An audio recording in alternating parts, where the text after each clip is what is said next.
Hello learners, welcomes you all on our YouTube channel success with economics. जैसा कि मैंने आपको कहा था कि जब मैं इलास्टिसिटी ऑफ डिमांड वाला चैप्टर कराऊंगी तो मैं अजर्शन और reason chapter 4 theory of demand के जो चैप्टर 4 के हिंदी मीडियम आपके रह गए थे वो मैं एक बार 2 मिनट आपके साथ डिस्कस करूंगी। तो देखिए वो जल्दी जल्दी क्वेश्चन देखिए, क्योंकि इससे पहले वाली वीडियो में वो इंग्लिश मीडियम में मैंने आपको बाइलिंगुअल मेथड यूज़ करके बहुत अच्छे से समझा दिया है। तो आप देखिए, जब किसी वस्तु की कीमत में वृद्धि होती है तो उस वस्तु की प्रतिस्थापन वस्तु की मांग बढ़ जाती है। क्वेश्चन नंबर 1 कह रहे हैं कि जब वस्तु की कीमत बढ़ जाती है तो उसकी प्रतिस्थापन वस्तु की कीमत की मांग बढ़ जाती है।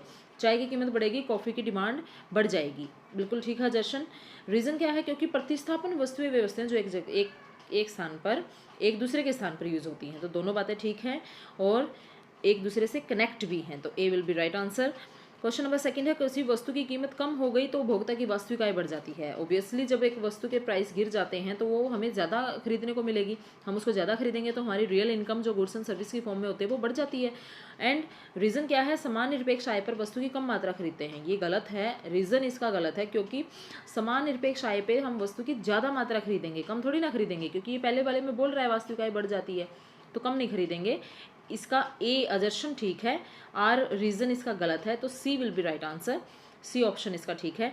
बाजार मांग वक्र व्यक्तिगत मांग वक्रों का जोड़ है, ये बिल्कुल ठीक है कि इंडिविजुअल डिमांड कर्व को जोड़ के ही हमारा मार्केट डिमांड कर्व बनता है। और मांग वक्र के ढलान का अनुमान इन्होंने एक फॉर्मूले से बताया था, उसके रूप में लगाया जाता है, वो मैंने अपने को इंग्लिश मीडियम में अच्छे से समझाया। Delta P upon delta Q इसका ढलान को दिखाता है कि delta P upon delta Q. ठीक है, उसके बाद है पूरक वस्तुएं कौन सी होती हैं जो एक दूसरे के स्थान पर प्रयोग की जाती हैं। प्रतिस्थापन वस्तुएं वे होती हैं जो मिलकर एक दूसरे की मांग को पूरा करती हैं। अब आप यहाँ पर देखिए, ये इंग्लिश मीडियम में तो ठीक दे रखा था, ठीक है, लेकिन हिंदी मीडियम में इन्होंने देखो पूरक वस्तुएं वे हैं जो एक दूसरे के स्थान पर, बल्कि ऐसा नहीं है, पूरक वस्तुएं की जगह या तो यहाँ पर पूरक वस्तुएं जहाँ दे रखा है या तो यहाँ पर आएगा सब्स्टिट्यूट गुड, प्रतिस्थापन वस्तुएं। और प्रतिस्थापन वस्तुएं वे हैं जो मिलकर एक दूसरे की मांग को पूरा करती है, यहाँ पर आएगा पूरक वस्तुएं। क्योंकि इनको मैं वैसे भी बता देती आपको, क्योंकि ये दोनों ही बातें गलत हैं, बट ऑप्शन में ऐसा कोई भी ऑप्शन नहीं है जिसमें ये बोल दें कि दोनों बातें गलत हैं। इसलिए हमें ये आपको पेपर में ऐसे आपको इंग्लिश मीडियम वाला ही कंसीडर करना है। इंग्लिश मीडियम में ये ठीक दे रखा है, और इसको मैं हिंदी में आपको बता देती हूँ कि वो जो एक दूसरे के स्थान पर यूज होती हैं वो सब्स्टिट्यूट गुड होती है, और जो एक दूसरे की मांग को पूरा करती है वो कॉम्प्लीमेंट्री गुड होती है। ठीक है, क्वेश्चन नंबर 5 है, मांग वक्र में खिसकाव मांग के विस्तार और संकुचन को दिखाता है। शिफ्टिंग कभी भी विस्तार संकुचन को नहीं दिखाता, वो डिक्रीज और इंक्रीज को दिखाता है। ठीक है, तो पहली बात इसकी गलत होगी, तो D will be right answer. आपकी बुक में यहाँ पर बी दे रखा है, आपको ये डी बना लेना।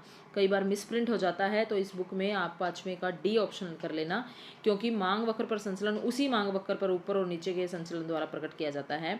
ये कह रहे हैं आर इसका ठीक है, ए गलत है, तो डी इसका ठीक आंसर आएगा। तो कई बार बी और डी इन दोनों में कन्फ्यूज़न हो जाती है, तो आप ध्यान से थ्योरी आप अच्छे से पढ़ना, जिससे आपके ये कंसेप्ट बिल्कुल क्लियर हो जाए। ठीक है, अब मैं आपको जिस चैप्टर के लिए हमने ये वीडियो स्टार्ट की है, 5वां चैप्टर जो हम करेंगे इलास्टिसिटी वाला, वो वाला मैं आपको स्टार्ट करा देती हूँ। विलासिता की वस्तुओं की मांग क्या होती है? लोचदार होती है। लग्जरस जो आइटम होते हैं उनकी मांग लोचदार होती है। ठीक है ये, क्योंकि वो अगर बहुत ज़्यादा महंगी या बहुत ज़्यादा सस्ती हो जाती हैं तो हम उनकी तरफ क्या हो जाते हैं, थोड़े से इलास्टिक हो जाते हैं। जब मांगी गई मात्रा में प्रतिशत परिवर्तन कीमत में प्रतिशत परिवर्तन से कम होता है तो मांग लोचदार कहलाती है। ये गलत है, क्योंकि वो बेलोचदार, मांगी गई मात्रा में प्रतिशत परिवर्तन कीमत में प्रतिशत परिवर्तन से कम होता है तो वो इकाई से कम लोचदार हुई ना। तो ये दूसरी आर रीज़न जो है इनका वो गलत है, और ए ठीक है, तो C will be right answer. अब नेक्स्ट क्वेश्चन है, दीर्घकाल में मांग लोचदार कहलाती है। लॉन्ग रन में जो इलास्टिसिटी है वो लोचदार होती है। बिल्कुल ठीक है, क्योंकि टाइम ज़्यादा है हम इलास्टिक होते हैं। लंबी समय अवधि में, क्योंकि लंबी समय अवधि में वो अपनी आदतों को भी बदल सकता है ना, उसमें गुंजाइश होती है, तो ये कनेक्ट भी है आपस में और दोनों ठीक बातें हैं, तो A will be right answer. Question number 3 है, यदि किसी वस्तु का कई उद्देश्यों के लिए प्रयोग किया जाए तो उसकी डिमांड इलास्टिक होती है। बिल्कुल ठीक है, कई उद्देश्यों के लिए दूध है, दूध का प्रयोग हम कई चीज़ों के लिए करते हैं, तो अगर वो महंगा हो जाता है तो इलास्टिक है, हम उसको उसी चीज़ के लिए यूज़ करेंगे जो हमारे लिए पहले प्राथमिकता है, जिसकी प्रायोरिटी हम देते हैं। रीज़न क्या कह रहा है? कम कीमत की वस्तु की स्थिति में मांग की लोच कम होती है। कम वस्तुओं की स्थिति में, जब कम कीमत है किसी चीज़ की तो वहाँ पर हमारी इलास्टिसिटी भी कम ही होती है, क्योंकि हम फिर ज़्यादा सोचते नहीं हैं, हम ले ही लेते हैं उसको। ठीक है, तो ये इसका करेक्शन तो नहीं है आपस में, बट दोनों बातें ठीक हैं। B will be right answer, B option आएगा। क्वेश्चन नंबर 4 है, दवाओं की मांग की जो लोच है इकाई से कम होती है। बिल्कुल ठीक है, क्योंकि दवाइयाँ हमने लेनी ही लेनी है। ठीक है, दवाई तो लेनी है, तो यहाँ पर हमारी इलास्टिसिटी कम होती है। और आवश्यक वस्तुओं की मांग जो है उसकी प्रकृति में उतार चढ़ाव वाली होती है, क्योंकि आवश्यक की चीज़ें हैं ना, तो वो प्रकृति में कम थोड़ी सी उतार चढ़ाव वाली। उसके बाद है क्वेश्चन नंबर 4 हो गया हमारा। 5th है, प्रोफेसर मार्शल ने मांग की लोच को मापने के लिए टोटल एक्सपेंडिचर मेथड दिया। बिल्कुल ठीक बात है।